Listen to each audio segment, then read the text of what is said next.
الحمد لله الحمد لله نحمده ونستعينه ونستغفره ونؤمن به ونتوكل عليه ونعوذ بالله من شرور أنفسنا ومن سيئات أعمالنا.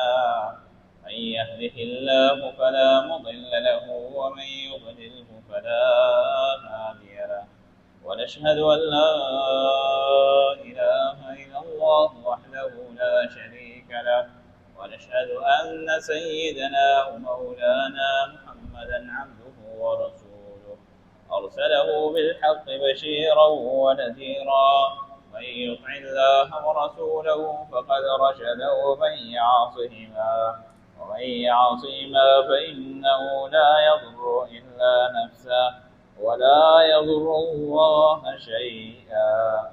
قال الله تعالى في القرآن الكريم والفرقان الحميد: أعوذ بالله من الشيطان الرجيم.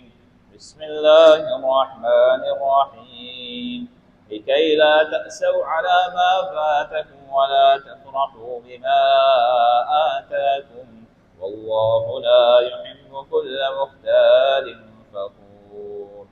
صدق الله العلي العظيم، ونفعني وإياكم بآياته والذكر الحكيم. إنه تعالى جواد كريم، ملك بر رؤوف رحيم. اللهم صل وسلم على سيدنا ومولانا محمد بعدد من قعد وقام. اللهم صل وسلم على جميع الأنبياء والمرسلين وعلى سائر الصحابة والتابعين وعلى عبادك الصالحين. اللهم أيد الإسلام والمسلمين، اللهم انصر الإسلام والمسلمين.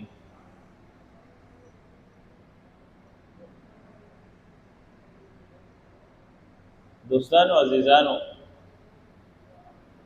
چې کله هم د جمعې ورځ راشي، د الله رب العزت حکم د مسلمانانو طرف ته یو خاص طریقې باندې لږ زیات متوجه شي. څنګه سورہ جمعه کې راځي: یا ایها الذین آمنوا ایمانوا اذا نودي للصلاة من یوم الجمعه. فآغرز باندې د جمعې پر ورځ باندې د الله رب العزت حکم د خلکو طرف ته پورا متوجه شي، او په دغه ورځ باندې الله رب العزت مؤمن مسلمان ته انعام ورکړي او د خوشحالۍ ورځ وي. هر یو انسان نن سبا د خلک ولیدلی کنه جمعه مبارک جمعه مبارک جمعه مبارک ورته ځان نه راړم. د جمعې د ورځې خپل برکات دي.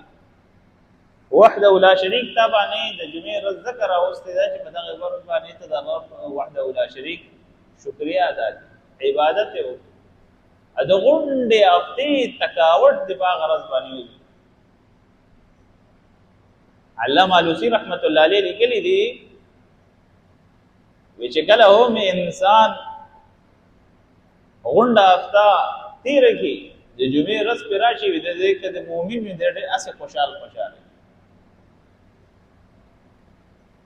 او چې کله د مؤمن مسلمان په لږ کې د جمعې د ورځې اهمیت موجود وي، د هغه عظمت موجود وي،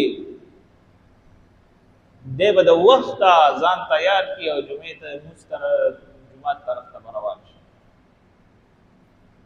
مصنف ابن شیبه کې راځي جناب محمد رسول الله صلی الله علیه وسلم نے ارشاد منقول ہے،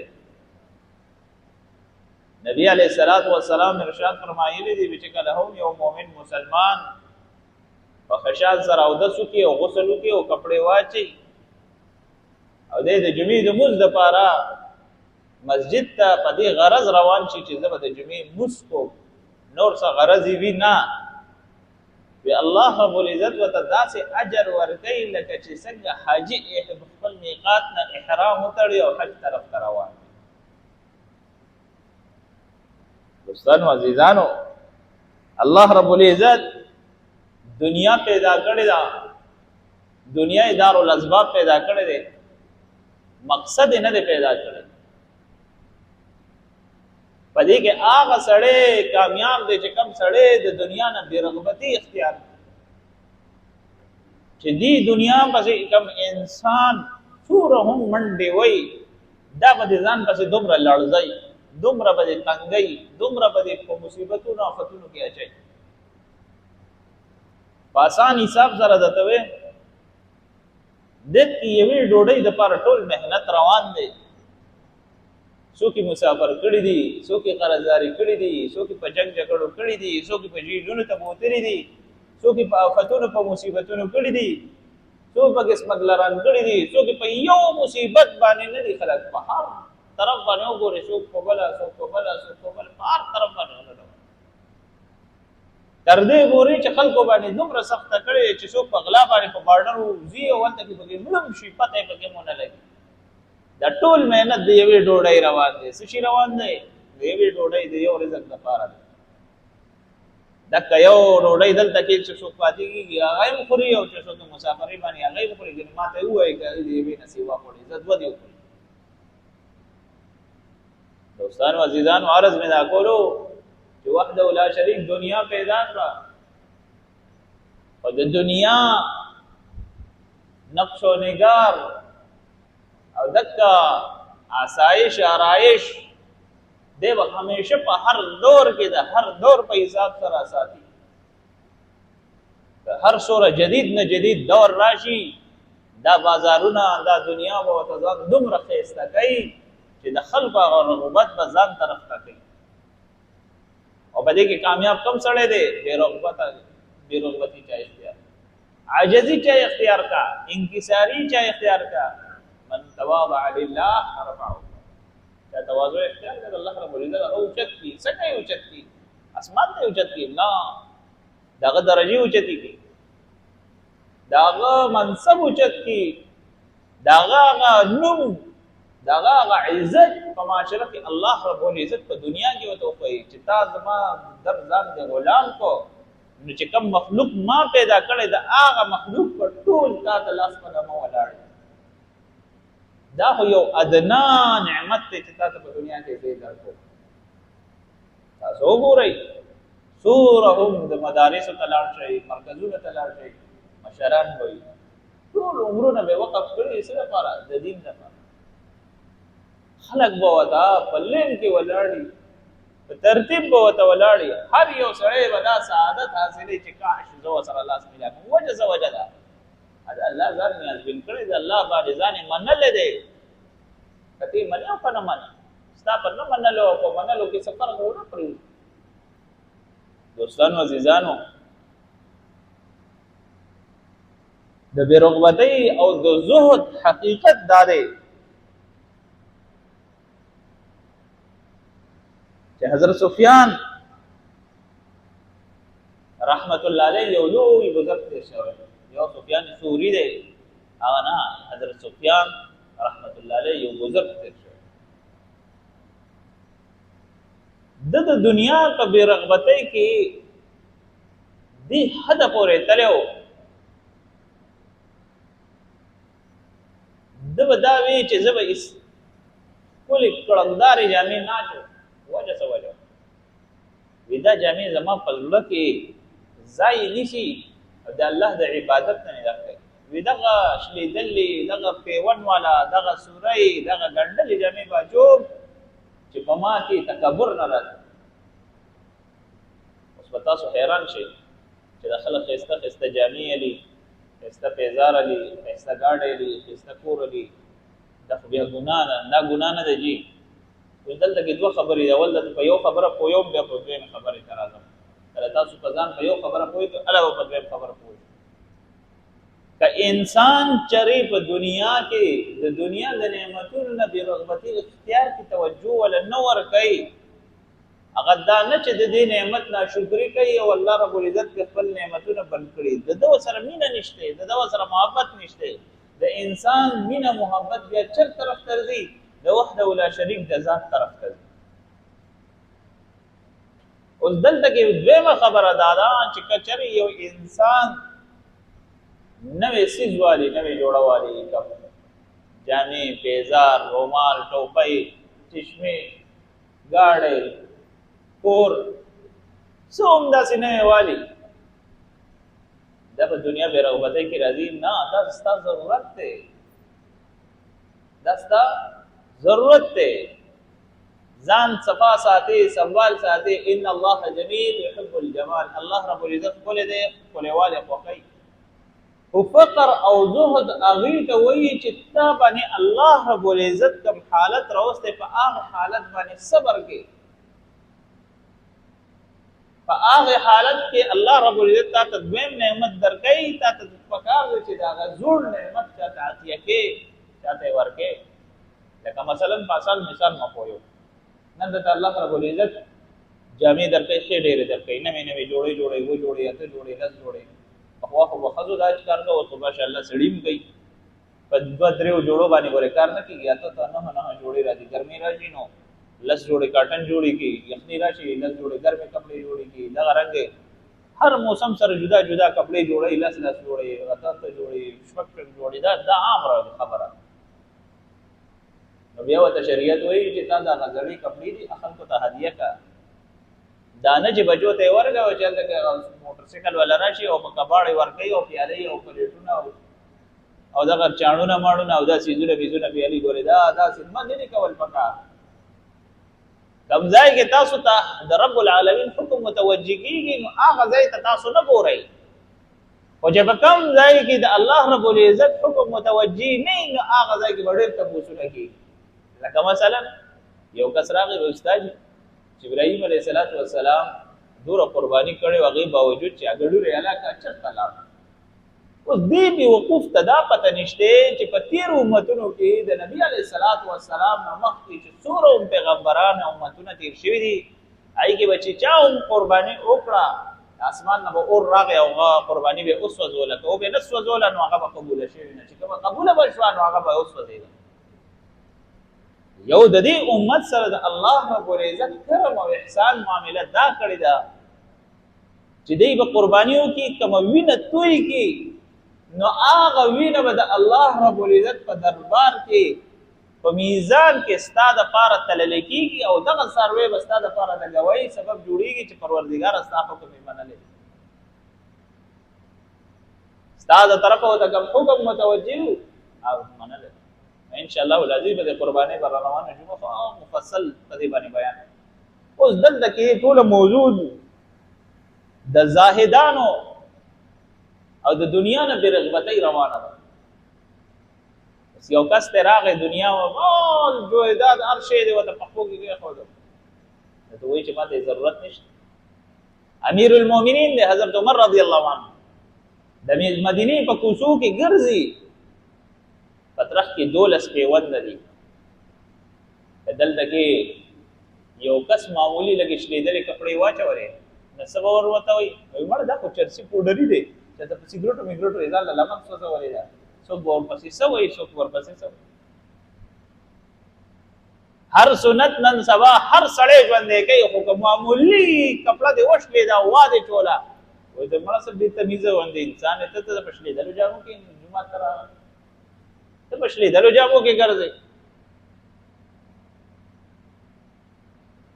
یو بزرګ ابراهیم تستری رحمت الله علیه د واده روټۍ ولا چا کړې وه واده له یې راغوښتو نو خو فقیرانو زاهدانو ټوله شپه به د الله رب العزت په دربار کې به ولاړو او فریادونه او جړاګانې او منتونه به ورته کول پروردګاره د رحم او د کرم معامله موږ سره مو کې او د امت سره مو فضایل صدقات کې ذکر راغلی تاسو به واقعه اورېدلې وي دا نوم به مو اورېدلې ابراهیم تستري رحمت الله علیه وې دې چې کله د واده روټۍ له لاړ نو هغه ریسپشن ځای کې چې کوم کسان ولاړي ویلکم چې چاته کوي بابا رستو شه ته څه ته رالې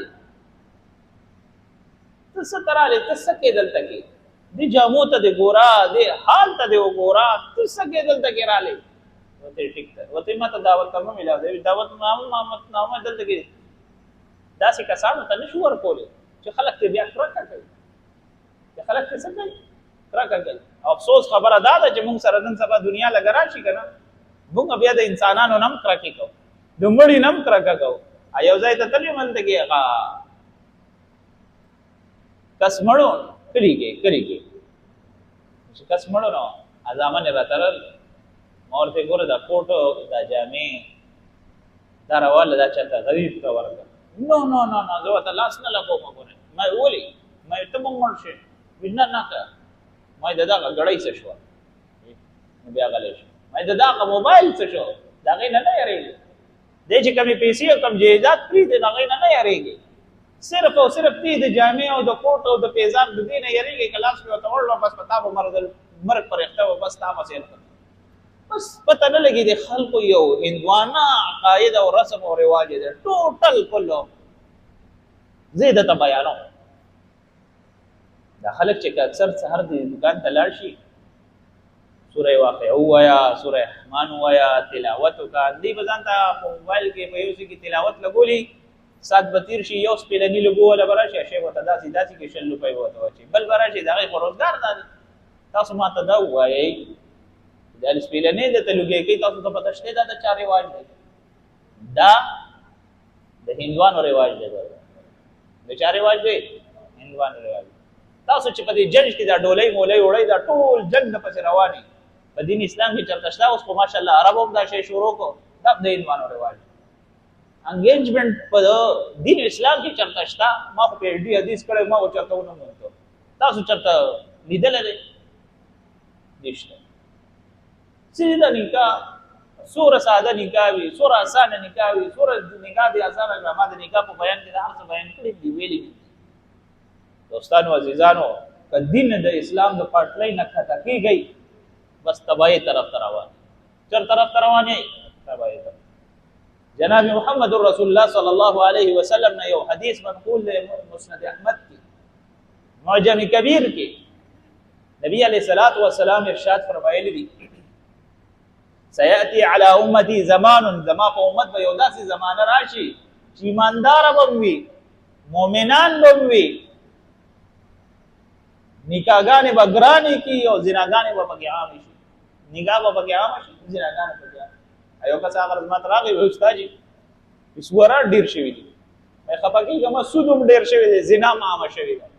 چې کله دا عام شي د الله رسول صلی الله علیه وسلم ارشاد فرمایلی چې په مخ پس مکه به دا زناور دا بد زناور به سی وای دا د دې علامت ده.